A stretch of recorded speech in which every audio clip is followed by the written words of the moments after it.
അസ്സലാമു അലൈക്കും വറഹ്മത്തുള്ളാഹി. വലൈക്കും അസ്സലാം. അൽഹംദുലില്ലാഹ്, മാഷാ അല്ലാഹ്. ഖാൻ കരിക്കോട് സാറിൻ്റെ കുട്ടികളുടെ മനസ്സറിയാം എന്ന എപ്പിസോഡ് അൽഹംദുലില്ലാഹ് വളരെ അധികം പിന്നിട്ടിരിക്കുകയാണ്. അപ്പം നമുക്കിന്ന് കഴിഞ്ഞ ക്ലാസ്സിൽ നമുക്ക് പഠിച്ചത് ഏകദേശം 15 വയസ്സ് വരെയുള്ളതാണ്. ആ പ്രായത്തിലാണ് ഏറ്റവും കൂടുതൽ വൈകാരികമായിട്ട് കുട്ടികൾ സ്വയം ചിന്തിച്ച് ചില അപകടങ്ങളിൽ പോലും ചാടുന്നതും സ്വന്തം ബൈക്കോടിച്ച് അപകടത്തിൽപ്പെടുന്ന കാര്യങ്ങളൊക്കെ സാറ് പറഞ്ഞിരുന്നു. ആ 15 വയസ്സിലൊക്കെ വളരെ ശ്രദ്ധിക്കേണ്ടതും പക്വത ഉണ്ടാക്കിയെടുക്കേണ്ട കാര്യങ്ങളാണ് പറഞ്ഞത്. അൽഹംദുലില്ലാഹ്, ഇനി നമുക്ക് 16-ാമത്തെ വയസ്സിൽ വരുന്ന ആ ചിന്താഗതികളും മാനസിക സംഘർഷങ്ങളും കാര്യങ്ങളൊക്കെ ഒന്ന് നമുക്ക് വിശദീകരിക്കാം. അൽഹംദുലില്ലാഹ്, സാറിൽ നിന്ന് കേൾക്കാം. 15 വയസ്സാകുമ്പോഴത്തേക്ക് ഏകദേശം വളർച്ചയുടെ ഒരു ഭാഗമാകുന്നു.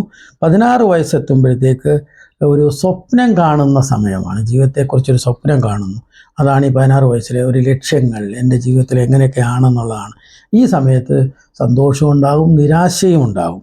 അപ്പോൾ ഈ വേറൊരു വലിയൊരു പ്രത്യേകത, രക്ഷകർത്താക്കൾ ഈ സമയത്ത് അനുസരണ പ്രതീക്ഷിക്കും, പക്ഷേ അനുസരണ കാണത്തുമില്ല.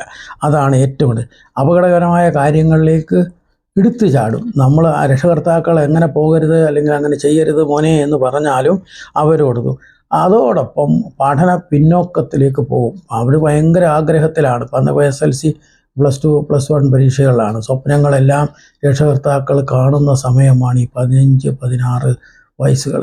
പക്ഷേ അതനുസരിച്ച് ഈ മക്കൾ വരില്ല ആ ജീവിതം മുഴുവൻ. അതാണ് ഏറ്റവും. പിന്നെ എങ്കിലും ഇവരെല്ലാം വേറെ പല കലാ സാഹിത്യ അല്ലെങ്കിൽ രംഗങ്ങളിലേക്കൊക്കെ, സ്പോർട്സ് രംഗങ്ങളിലേക്കൊക്കെ പോവും. അത് ആസ്വദിക്കും ഒക്കെ ചെയ്യും. അപ്പോൾ ഈ പഠനത്തിൽ മോശമാണെങ്കിൽ ഇവർ വേറെ ചില കാര്യങ്ങളിലൊക്കെ മിടുക്ക് കാണിക്കും. രക്ഷകർത്താക്കൾ 16 വയസ്സ്. അപ്പോൾ അത് രക്ഷകർത്താക്കൾക്ക് സന്തോഷം തോന്നും, പക്ഷേ കാതലായ കാര്യത്തിൽ അവർ മുന്നിട്ട് നിൽക്കത്തില്ല. ഇതാണ് രക്ഷകർത്താക്കളെ ഏറ്റവും കൂടുതൽ. ഈ ശാരീരിക വളർച്ച എടുക്കുമ്പോൾ ഒരുപാട് വ്യത്യാസങ്ങളുണ്ട്. അപ്പോൾ പിള്ളേർ വളർച്ചയുടെ കാര്യത്തിൽ ഞാൻ താടി ഉണ്ടാകുമെന്നൊക്കെ പറഞ്ഞു, ശബ്ദ വ്യത്യാസം പറഞ്ഞു, മണം പറഞ്ഞു, ഇതൊക്കെ ഉണ്ടെങ്കിലും താമസിച്ച് നേരത്തെ 9 മണിക്ക് ഉറങ്ങിയിരുന്ന കുട്ടി, 9 വയസ്സിൽ 9 മണിക്ക് ഉറങ്ങിയിരുന്ന കുട്ടി ഇപ്പോഴെന്ത് 12 മണിയായിട്ടും അവൻ ഉറങ്ങിയില്ല. അവൻ്റെ മുറി വെളിച്ചം കാണുന്നു, അല്ലെങ്കിൽ വേറെ കാണുന്നു. അവൻ അല്ലെങ്കിൽ ടി വി ആയിരുന്നു കണ്ടുകൊണ്ടിരുന്നത്, ഇപ്പം മൊബൈലിൽ അവൻ കണ്ടുകൊണ്ടിരിക്കുകയാണ്. അപ്പോൾ രാവിലെ എഴുന്നേറ്റ് സ്കൂളിൽ പോകാൻ സമയമാകുമ്പോഴും ഉണരുന്നില്ല. അവന് രാവിലെ 8 മണി 9 മണിയാകുമ്പോൾ ഉറക്കം കഴിക്കുന്നത്. ഈ പ്രായമാകുന്നതോടുകൂടി കുട്ടികളിൽ ഈ കൗമാരത്തിലേക്ക് കടക്കുമ്പോഴാണ് കുട്ടികളുടെ ഉറക്കം താമസിക്കുന്നതും ഉണരാൻ താമസിക്കുന്നതൊക്കെ ഈ കൗമാരപ്രായത്തിൽ, ഈ 15-16 വയസ്സിലാണ് ഏറ്റവും കൂടുതലായിട്ടുള്ളത്. പിന്നെ പെൺകുട്ടികൾ എപ്പോഴും തൻ്റെ കാഴ്ച ഭംഗിയിലേക്ക് ഏറ്റവും കൂടുതൽ ശ്രദ്ധിക്കും, വസ്ത്രധാരണത്തിൽ ശ്രദ്ധിക്കും. മിക്കവാറും ഉള്ള കുട്ടികളെല്ലാം വസ്ത്രധാരണത്തിൽ ശ്രദ്ധിക്കും. കണ്ണാടിയിൽ ഒരുപാട് സമയം പോകും. അപ്പോൾ മറ്റുള്ളവർ നമ്മളെപ്പറ്റി എന്ത് ധരിക്കും എന്നാണ് കുട്ടികൾ തോന്നും. ഇപ്പോൾ കൗമാരക്കാർ വിചാരിക്കും ഞാൻ യുവാവായി, എനിക്ക് തീരുമാനങ്ങളൊക്കെ എടുക്കാനുള്ള കഴിവുണ്ട് എന്ന് യുവാവാകുന്നതിന് മുമ്പ് തന്നെ അവർ വിശ്വസിക്കുകയാണ്. ഇതാണ് ഏറ്റവും കൂടുതൽ പ്രത്യേകതയുള്ളത്. അവർ എനിക്കെല്ലാം അറിയാം, എനിക്കെല്ലാം ചിന്തിക്കാം, എനിക്കെല്ലാം തീരുമാനം എടുക്കാനുള്ള കഴിവുണ്ട്, എന്തിനാണ് വാപ്പയും ഉമ്മയും ഒക്കെ എൻ്റെ പുറകിന് നടക്കുന്നത്, അതൊന്നും അവരിഷ്ടപ്പെടും. ഞാൻ പഴയ കുട്ടിയല്ലല്ലോ. പോരാട്ടം രക്ഷകർത്താക്കളുമായിട്ട് നടന്നുകൊണ്ടിരിക്കും. അപ്പോൾ ഈ രക്ഷകർത്താക്കൾ ഈ സന്ദർഭത്തിൽ എന്ത് ചെയ്യാന്നുള്ളത്, അവരോട് എതിർത്ത് നിൽക്കാൻ പോയാൽ നടക്കത്തില്ല. അവരെ പ്രശംസിച്ചും കൂട്ടുകൂടിയും മാത്രമേ ഇവരിൽ നിന്ന് ഇത് വരാനൊക്കത്തുള്ളൂ. ഇതൊരു താൽക്കാലിക പ്രതിഭാസമാണ്, എൻ്റെ ജീവിതത്തിൻ്റെ മുഴുവൻ കാര്യങ്ങളും ഈ 13-19 ഇടയിലാണ് എന്നുള്ളതൊന്നും കുട്ടി അപ്പോൾ ചിന്തിക്കത്തില്ല. അത് വേറെ പല രീതികളിൽ അതിലേക്ക് കൊണ്ടുവരണം. അതിലൊരു ഒത്തിരി തന്ത്രങ്ങളുണ്ട്. പക്ഷേ എന്ത് ചെയ്യാം, ആ തന്ത്രങ്ങൾ എനിക്കറിയാമെങ്കിൽ അത് വാങ്ങാൻ ആളില്ല. സത്യം അൽഹംദുലില്ലാഹ്, മാഷാ അല്ലാഹ്, സാർ പറഞ്ഞ പോയിന്റ് മനസ്സിലായല്ലോ. സാറിന് ഒരുപാട് കാര്യങ്ങൾ ഒരു കുഞ്ഞ് അതായത് വളർത്തിയെടുത്ത് ഒരുപാട് കാര്യങ്ങൾ സാറിലുണ്ട്. പക്ഷേ അത് സ്വീകരിക്കാൻ നമ്മൾ തയ്യാറാവണം. അതായത് നമ്മൾ ഇന്ന് ഒന്നിനും സമയമില്ലാതെ, തിരക്കില്ലെങ്കിലും കൃത്രിമ തിരക്ക് കാട്ടിക്കൊണ്ട് നമ്മൾ പായുകയാണ്. അപ്പോൾ അതുകൊണ്ട് സാറിൻ്റെ ഈ വിലപ്പെട്ട അറിവുകൾ നിങ്ങൾ ദയവ് ചെയ്ത് ഉപകാരപ്പെടുത്തണമെന്ന് ഒരു അപേക്ഷയാണ്. കാരണം എന്ന് പറയാം, ഞാൻ സാറിനെ കണ്ടുമുട്ടുന്നതിന് മുമ്പ് തന്നെയും ഒരുപാട് അറിവുകൾ സോഷ്യൽ മീഡിയയിൽ നിന്ന് തിരക്കി കിട്ടി.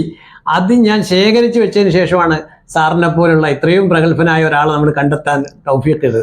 പടച്ചവനെ, ഈ കണ്ടുമുട്ടൽ അല്ലാഹു തആല നമുക്ക് സമൂഹത്തിന് ഉപകാരപ്പെടുന്ന ഒരു അമലായി അല്ലാഹു തആല സ്വീകരിക്കുമാറാകട്ടെ. ഒരു കുട്ടിക്ക് 13 വയസ്സിൽ നമ്മളിലേക്ക് ആ ഗൈഡൻസ് കറക്റ്റായിട്ട് അവന് കിട്ടിയാൽ അവൻ സ്വയം തിരിച്ചറിയാൻ തുടങ്ങുന്ന സമയം അത് 13 വയസ്സാണ്. ആ 13 വയസ്സിൽ രക്ഷകർത്താക്കളുടെ മാറി അവൻ ചിന്തിക്കുന്നു. ഈ സമയം അവൻ എങ്ങോട്ട് പോകണമെന്ന് കൃത്യമായ ഒരു അറിവ് അവന് കൊടുത്തു കഴിഞ്ഞാൽ അവൻ ഒരിക്കലും പരാജയമാകില്ല. അവൻ ജീവിതത്തിലെല്ലാം വിജയിച്ചു കയറും. പക്ഷേ രക്ഷകർത്താക്കൾ അതിന് തയ്യാറല്ല. അതെങ്ങനെയെന്ന് അവർക്കും അറിയുകയില്ല. എന്നാൽ അറിവുള്ളവരോട് ചോദിക്കുമോ അതുമില്ല. അത് ഇഷ്ടംപോലെ പണമുണ്ട്, ഇഷ്ടം പോലെ പണമുണ്ട്. അവന് കാറ്, അവന് ഭയങ്കര ഭക്ഷണത്തിന് എല്ലാം അവനുണ്ട്. പക്ഷെ അവൻ എങ്ങോട്ട് പോകണമെന്ന് കൃത്യമായ കാണിച്ചു കൊടുക്കാൻ അറിവില്ലാതായി പോകുന്നു. ആ അറിവ് അവന് കൊടുത്തു കൊടുത്താൽ ഏത് കുട്ടിയും ഏതൊരറ്റവും ജീവിതത്തിലെ ഏത് നേടിയെടുക്കണം, ആ നേടിയെടുക്കുന്നത് എടുക്കാൻ കഴിയും. പക്ഷെ അത് 12-13 തന്നെ തുടങ്ങണം. അല്ലാതെ ഇവിടെ പ്രശ്നങ്ങളിലേക്ക് പോയി അവന് വേറൊരുത്തൻ്റെ കൂടെ പോയി അവൻ മദ്യപിച്ചു, അവനിപ്പോൾ കുഴപ്പമാണ് എന്ന് പറഞ്ഞാണ് എൻ്റെ അടുത്തേക്ക് വരുന്നത്.